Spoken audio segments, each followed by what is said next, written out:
ادعي كل يوم الصبح بمثل هذا الدعاء: اللهم إنا نسألك يوما ننال فيه كل يسير، وينفرج فيه كل عسير، وتقضى فيه الحوائج، وتفتح فيه الأبواب، وتجري فيه الأرزاق. يا حي يا قيوم، ارزقنا راحة البال، وطمأنينة القلب، وهدوء النفس، وسكينة الروح.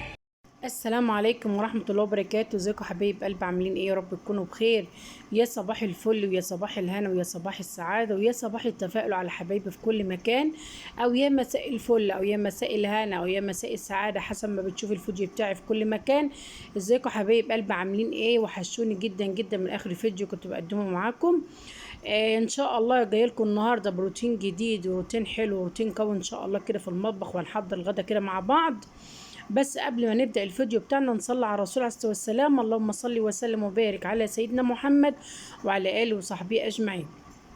اللهم استرنا فوق الأرض وتحت الأرض ويوم العرض عليك، أنا وكل السامعين وكل حبايبي في كل مكان. يلا يا حبايب قلبي كده ندخل كده على الروتين بتاعنا ان شاء الله، وتطلعوا منه بكل طاقة ايجابية باذن الله، وهتطلعوا كل منه ان شاء الله تكونوا كده مشجعين معايا باذن الله. تمام يا اخواتي؟ تمام يا اخواتي. المهم يا اولاد، هنعمل غدا ايه بقى النهارده يا ام محمد؟ قعدت محتاره كل يوم يا اولاد اقول اعمل غدا ايه، اعمل غدا ايه بقى. المهم النهارده اجى في دماغي، قلت اطلع كده على السطح واجيب فرخه كده من على السطح من فوق، وامسكها كده اذبحها وايه، وانضفها كده واعملها كده ايه للولاد النهارده مع شويه كده بطاطس وكده. أنا مش عايزه احرق لكم الفيديو. المهم يا اخواتي، قلت بدل مثلا ما اروح اشتري فرخه، طبعا عندنا الفراخ كله ب 80 جنيه، وكمان واصله كمان لازيد كمان. فقلت لا، بدل يخليني اروح اجيب فرخه ب 200 جنيه ولا ب 200 تعمل 200 جنيه او 300 جنيه، لا يا ام محمد ركي ايه، شغلي دماغك كده. والجيش قال لك الصرافي افرضي مثلا الواحد ما معوش ان هو يجيب الفرخه دي مثلا يعني. فطبعا حاجتك في بيتك تغنيك يا حبيبه قلبي. طبعا في اخواتي طبعا ما بيقدروش طبعا ان هم يربوا طيور على السطوح بتاعتهم، بس ربنا معاكم حبايب قلبي. فالمهم بقى قلت ايه، بدل ما يخليني اروح اجيب فرخه بقد كده وادفع قد كده، خلاف بقى طماطم وخلاف يعني فاهميني. فقلت لا، طلعت بقى على السطوح واخدت بقى العيال ويايا يمسكوا طبعا لان انا ما بعرفش اذبح لوحدي. فاخدت كده ايه بنتي ايه ومسكت ايه عليا فوق الفرخه وذبحتها طبعا ونضفتها. بس ما رضيتش اجيب معاكم التصوير بتاع التنظيف، فقلت عشان ما اطولش عليكم الفيديو يا حبايبي. نضفت بقى الايه الفرخه كده وخليتها فله شمعه منوره، وغسلتها غسيل مظبوط، وحطيتها طبعا في ايه في حله كده وعصرت فيها ليمون. حطيت فيها بس ليمون بس، تمام. كانش عندي دقيق طبعا، كان الدقيق عندي خلصان، كان نفسي ان انا احط دقيق، بس طبعا انا ما لقيتش دقيق. برضو الليمون يا حبايب قلبي برضو بيحوش الزفاره، فاهميني؟ يعني هو برضو الليمون كويس وبيحوش الزفاره. كان ممكن ان انا احط خل، بس بصراحه انا ما بحبش احط الخل في الزفر، ما بحبش احط الخل مع الليمون في الزفر بصراحه. فالمهم يا اخواتي بقى غسلتها كده وسبتها على جنب طبعا، وايه وسبتها كده تتنقع شويه كده بالليمون وحبه الملح طبعا. وايه قلنا بقى نغسل شويه الاطباق بتاعتنا مطرح بقى الايه الفطار، ومطرح بقى الايه العشاء بتاع الولاد بالليل. فقلت بقى كده ايه ام محمد، والله كنت مكسله طبعا ان انا اصور فيديو معاكم، بس قلت لا يا بنتي يا ام محمد قومي كده شجعي، وشجعي حبايبك معاكي، وشجعي اخواتك، وشجعي بناتك اللي مستنيينك. فبشكركم جدا جدا يا حبايب قلبي، وعلى كومنتاتكم الجميله اللي بتشجعني طبعا، شكرا جدا جدا ليكم يا حبايبي. المهم بقى ايه، قلت بقى ايه، خلصت بقى كده شويه المواعين. دخلنا بقى على البوتاجاز يا اخواتي. البوتاجاز كان عندي يعني ايه مطرح، طبعا كنت انا عامله قبل اليوم ده مكرونه، كنت عامله مكرونه وستريبس، تمام. فبصراحه ايه ما كنتش انا مسحت البوتاجاز وكده، قلت بقى ايه ابقى اعمل روتين معاكم ايه. وجبت طبعا البتاع اللي هو البخاخ اللي انا ببخ ده يا ولاد، جميل قوي للدهون، ما شاء الله عليه. خلال البوتاجاز بيلمع، والله العظيم خلال البوتاجاز بيلمع. فالمهم يا حبايب قلبي ايه، مسكت بقى البوتاجاز كده، رشيت اللي هو المزيل للبقع ده، اللي هو قصدي المزيل للدهون، وسبت طبعا سبته يجي 5 دقايق كده او 10 دقايق. وبعدين جبت بقى ايه سلكية خشنة كده وايه، ودعكت بقى البوتاجاز. طبعا يا حبايب قلبي اللي على البلاط اللي انتم شايفينه ده اللي هو جنب البوتاجاز ده، ده طبعا مش دهون. ده كنت انا لازقه، اللي هو اللزق بتاع اللزق اللي هو بيتلزق كده على البلاط بيحوش الدهون. فكنت انا لزقته، جيت انا طبعا اشيله من على البلاط. يعني كنت حاطاه في جنب كده عشان ما يخليش يعني البوتاجاز، لان انا طبعا ما عنديش شفاط. الشفاط عندي طبعا بايظ. فكنت جايبه بقى ايه اللي هو الورق اللي هو السلوفان ده، ولا بيقولوا عليه ايه. المهم بقى ايه لزقته كده جنب البوتاجاز كده وورا البوتاجاز. بس جيت اطلعه معرفتش طبعا اطلعه، معرفتش اطلعه يا اخواتي بصراحه. فائت بقى القطع الصغيره اللي انتوا شايفينها دي. حاولت كتير يعني امسكها كده بالسكينه واجردها كده البلاط وكده، فوالله بجد تعبنا عما طلع. فاتبقى طبعا اللي انتوا شايفينه ده. فده يا اخواتي مش دهون، ده طبعا اللي هو اللزق. بس انا دايما على طول بغسل البلاط وبخليه فله.